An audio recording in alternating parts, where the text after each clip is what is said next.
Mes filmavom Švedijoje kapus, kur kapai surikiuoti, žinot, tokiom eilėm ir tarp jų yra žalia juosta. Esam ypatingoje vietoje ir einam tenai pasižiūrėti. Taip atrodo kapinės, viena eilė, kita eilė eilėm.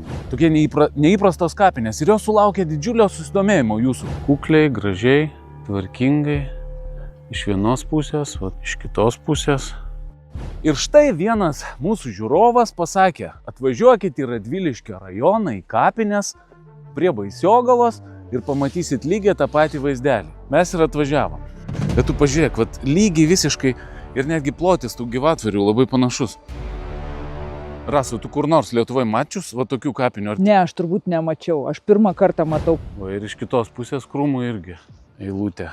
Man tai unikalu, šitas perėjimas ir kad atgręžti kapai nugaromis, pažiūrėk, visur eilės, ir ten ir toliau iš aukščiau norėtųsi pafilmuoti visos kapinės eilėm. Ir tokie antkapiai, labai kukliai viskas, be jokių ten aptvėrimų, be nieko. Ir čia tiesiog lygiai taip pat kaip Švedijoje buvo.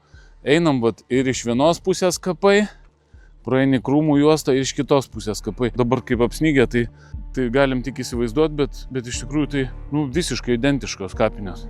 Parašykit, kas, gal čia ne vienintelė vieta Lietuvoje, aš nežinau, bet man tai atrodo, kad čia aš tokių nesu matęs iš vis niekur.